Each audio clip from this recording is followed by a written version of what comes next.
people out there. Well, I promised you last time, I think, that I would tell you why I took that beautiful package of granola and threw it in the trash. Maybe that was a foolish thing to do because I probably could have fed it to my chickens. But I'd have the same problem for them that I did for me, and that it has too much sugar. Well, about a year ago, I went to my PA and she told me I was pre-diabetic. They did an A1C blood test and she's like, you know, you should be careful. You don't need any meds yet. I don't remember what my number was. But so I thought, well, I can do that. And so I started walking 5, 6 times a week, and that lasted until it got too cold and wet.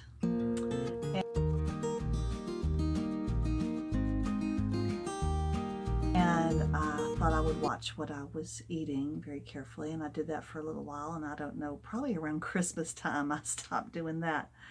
Anyway, as you can suspect, I'd say 6 months ago, maybe 9 months ago, I very gradually started to not feel well. I haven't really felt very well in a while, certainly over the whole summer, and I attribute it to getting older. I was increasingly fatigued. I say all this for any of you out there who are pre-diabetic, who think you might be diabetic or have a diabetic history, or your A1C numbers have come back, you know, 6-ish up. Just to be watching for these slowly developing traits. So they call it diabetes fatigue. I also personally was so achy. I just hurt. I was taking a lot of Tylenol and Advil, usually in the afternoon. I was fine in the morning, probably because I'd had a fast overnight, a little bit of light breakfast. But then after I had lunch, I just kind of crashed. And unless I had something I had to make myself do, I just couldn't do it. Spent a lot of time on the couch. And then I started getting thirsty a lot and kind of ignored that. And then the weekend that we went to Bath together, that was just last weekend, I realized I have to go to the bathroom more often than normal. And that got my attention. And so then I looked up online, and sure enough, I had all these different symptoms, including dry skin and dry eyes, just all kinds of things related to your fluid in your body. Anyway, so Monday, this past Monday, today's Sunday, I decided to make a radical change in my diet. And I had watched my daddy do this years ago, and I knew I'm easily as stubborn as he is. So I thought I should be able to get this in hand. I have lived a lovely 58 years on this planet, enjoying all the sugar that a girl can enjoy and all the bread and pastry that a girl can enjoy. But if I have to change my diet, and I'm sorry, I'm sitting here playing with my nitty knotty. Why am I doing that? Stop. Anyway, it's time to change. So I told Adam, well, Adam is very good at cooking. He approaches cooking like it's a science. So he knows all of the little crunchy numbers you need to know about different foods and how they interact, and he knows how to cook for diabetics. And so we started immediately. Since Sunday, since a week ago, I have not had any potato, any pasta, and I've only had breads that are like lots of fiber, no added sugar, very high, very low glycemic index numbers, very little bread. So I threw away that lovely bag. I spent last weekend eating Bakewell Tart. Do you remember Bakewell Tart? No more Bakewell Tart for me. No more desserts, no more cookies, no more ice cream. Oh my goodness, I'm going to miss the ice cream. I mean, I'm not saying I'll never be able to eat those again. I guess if I ever had to go on insulin, I could eat those things again. And then Adam knew that the way to combat sugar in your diet is to have lots of fiber. So I had lots of fiber, and I'm going to share with you lunch or supper, I don't know which one it was, I made for myself this past week, full of fiber. So much fiber that you just cannot eat another bite. So I'll share some pictures of some of the stuff Adam has been making for me. Tzatziki sauce and vegetables, low bread. He said fiber and protein. That's what you really want. And so I can have fats, I can eat cheeses, and I can eat, milk has carbs, but I can eat it in I can drink it in moderation. and things like that. So my diet's going to change a lot, and that's kind of sad. I should be thankful though, and I will tell you this, that as the week has gone on, I feel better. Monday, I felt kind of the same as I had. Tuesday, I kind of crashed and felt horrible. I think it was my body's reaction to, where are my carbs? And then Wednesday, I felt a little bit better. And every day since then, I felt a little bit better. I'm still fatigued in the late afternoon. I think I might have a system that is kind of like sensitive to sugar levels. And I think I've always been that way. So if my sugar gets a little low, sometimes I feel I just kind of, deflate. So I'm not supposed to have sugars and carbs, but I do need to eat more often. And so I do have an afternoon snack and a morning snack. I'm eating apples, natural peanut butter, lots of nuts, walnuts and peanuts. They're natural. I can have prunes. I love prunes. And so I'm having a lot of the same food over and over again. I also eat popcorn at night with a little bit of salt on it. That's considered a moderate glycemic index. Anyway, I'm really just doing this for all of you out there who might share my trouble and need a little encouragement on your road too. Thanks. Now let's look at some of the stuff I've been eating.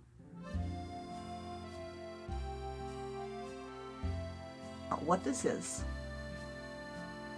down here at the bottom, at the very bottom, is a graham cracker crust. And you guys who bake, you know a graham cracker crust has melted butter in it. Well, he scotched his butter. He didn't burn it, but he got it a little brown, so it has a little bit of that caramely taste. And I think that's what I'm tasting when I bite into it. And then on top of the crust, he put a little blackberry jam. Okay, so it has a layer of jam in the bottom. You can see that down there. And then in the rest on top, he dropped some frozen fruit, and that was blackberries, blueberries, I don't know what all. Anyway, and then you have the stuff in the middle. And when I asked him this morning, he said, basically that's a frangipane. I said, what is a frangipane? Remind me, please. And a frangipane is this cross between an egg custard and a cake, because it's a custard, but you put almond flour into it to give it some structure. And so when you look at it, you think it looks like rather a boring looking cake, like a yellow cake, but it's not. When you bite into it, it's light and kind of one of those barely there in your mouth. This is a dessert. I can't call it a cake. This tart, but it's not pastry. Okay, is one of those foods that you put the bite in your mouth and you go, oh, what is that? I've never had that before. It tastes amazing, but mostly it feels amazing in your mouth. The texture, the flavor of the graham cracker crust kind of can't be beat. I was a little doubtful. I was like, I thought this is a tart. Aren't you making a pastry? He was like, no, I'm making a graham cracker crust. I was like, oh my goodness, it's so good. So we had a little corner last night. Let's see what it's like this morning.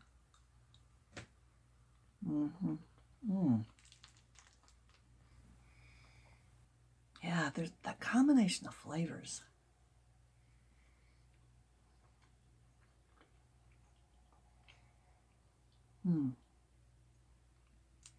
The contrast of flavors and the contrast of textures is wonderful. Like, the jam is very sweet. The custard is more plain.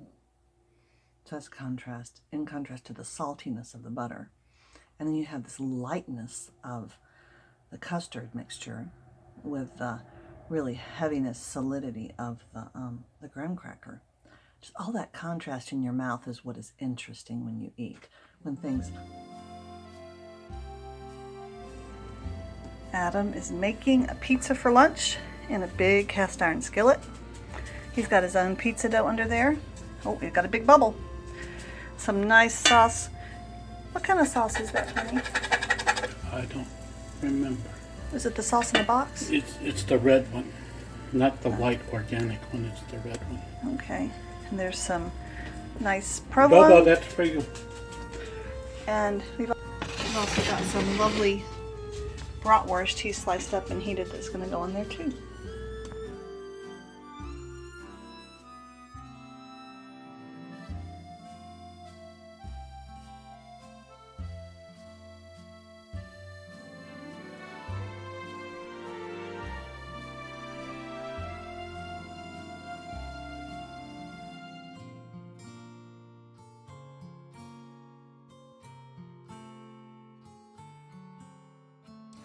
Well, I was in the middle of making my lunch and I thought, oh, this will be a great time to actually show you what I've been eating for the last 5 days.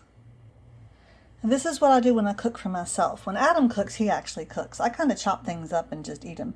Now this is chai. He started to make it without sugar in it, and so it has a little bit of milk. It's probably chai up to here and just milk in the top. Milk does have carbs, but not too many. The other thing I asked Adam to make for me was a batch of tzatziki sauce, and this is a cold cucumber dip that you make. It's used in Greek food like gyros, and it's so delicious.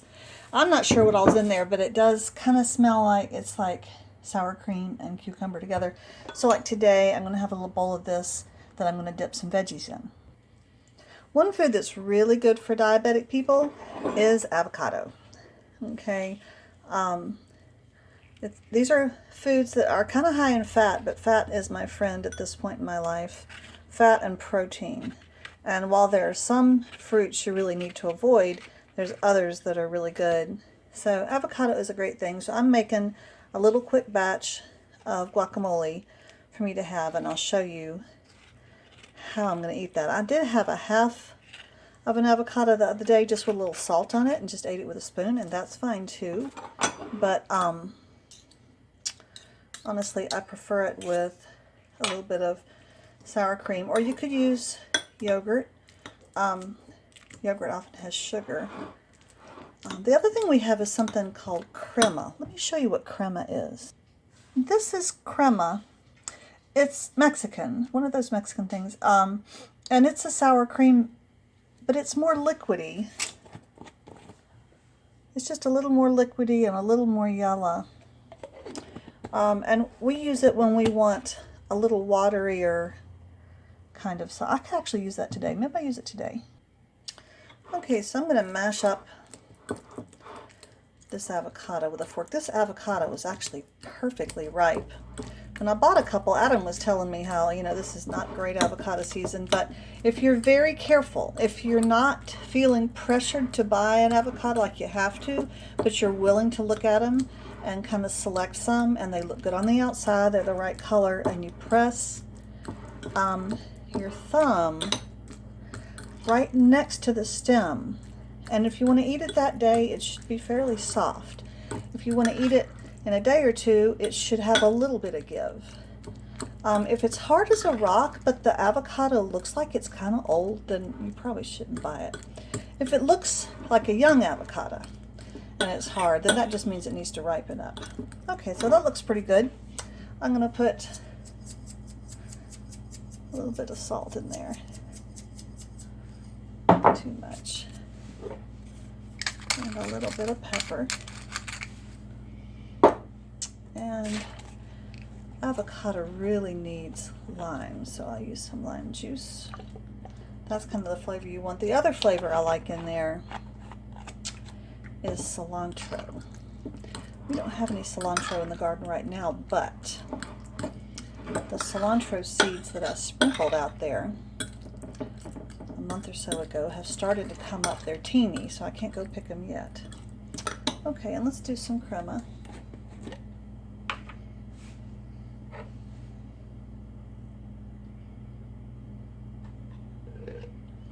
And this is just going to give it that texture that you want in your guacamole. Oh, I keep on moving that bowl back. That's probably more crema than I should have put in there. And this may be on, oh boy, that's mushy. You see, I am not any kind of a cook. However, I'm also not picky in what I eat. So I'm perfectly happy to eat things that I make that are kind of, a little scary. I may not be able to eat all that in addition to the tzatziki and everything today. This is going to be a bit of food. But there's my second dip. I'm going to go put it on the table. Now, as you know, I'm trying to avoid breads because that's where a lot of your carbs are. I'm also avoiding pasta, rice, and potatoes. But these have been sitting in brand new in their package on top of the refrigerator forever. I used to get the original kind of these little crackers. They're hard, crunchy Wassa crackers. Then Adam got the sourdough, and I'm not really wild about sourdough because I don't like the sourness of it. But But these are whole grain.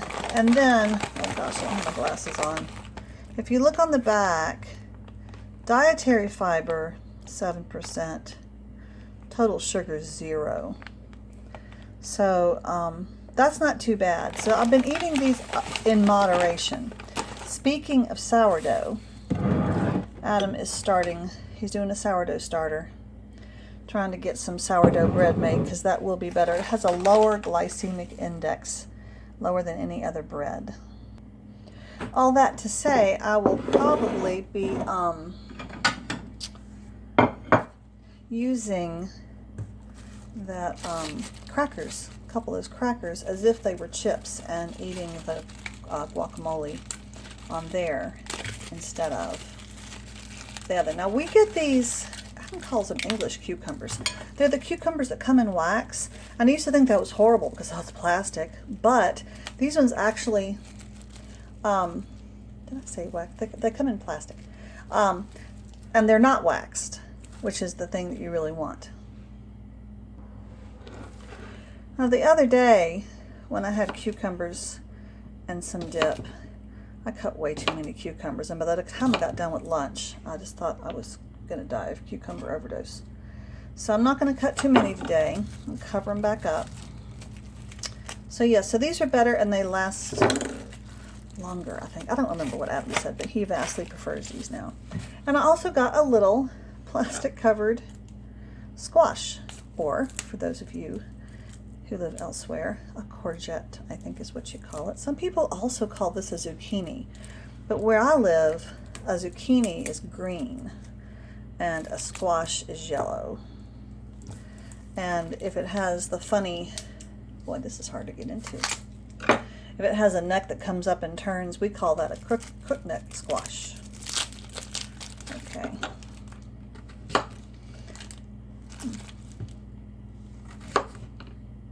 But these are really yummy dipped. I'm not going to cut too many of those. Actually, I'm going to cut them in half because they're rather large. Okay. The other thing I'm going to have is a little bit of green onion. Onion is another thing that's good for diabetics to have. Again, I haven't been diagnosed as a full-blown diabetic yet. I was told I was pre-diabetic last fall, about a year ago. Save that for something else. And because of some of the physical stuff I've been experiencing lately, I think probably my diabetes is worse. So, okay, and the last thing I'm going to have is a little bit of celery. I've been trying to eat celery every day because what I really need is a very high, a very high fiber diet. Okay, and because what fiber does is it makes it take forever for other things to digest, especially carbs. And so that's a really good thing. Now what I usually do, I'm not a wild cucumber fan. I'm not cucumber, what is it? This is celery. I'm not a real big fan of celery, but I do like peanut butter. Okay. I get natural peanut butter without any sugar in it. So I'll get some peanut butter and put in here, and that'll be nice. I've also got cheese I need to eat up, but I had a lot of cheese last night for dinner, so I think I'll pass on the cheese. Okay, so let's go look at my lunch. I've added a couple of prunes to my plate. Here's my crackers. Let me see what they look like. There they are. And here's my natural peanut butter. And it has real, whole peanuts in there, crunched up peanuts in there. I really like that. You have to stir it really well when you first buy it, but it's worth it. This morning for breakfast, I had one piece of Adam's wheat toast, which is also pretty low glycemic. And then I had 2 boiled eggs. I actually steamed my eggs. Oh, wait, I was going to have that with this tzatziki sauce. And then about 10 or 10:30 I have a snack. And I had an apple with peanut butter on it. Have a good bit of peanut butter. I'm supposed to eat lots of protein to help fill me up, and a lot of fiber to slow down my digestion. That tzatziki sauce is great. Okay, this is me trying to be healthy. My go-to lunch was always a peanut butter and jelly sandwich, potato chips, and a glass of milk. So things have changed up a lot. Well, I must admit, when you have an apple in mid-morning and then you eat all this fiber, you fill up so fast. The fiber in my diet is keeping me quite full and digesting slowly. So, but the crackers, the guacamole is wonderful.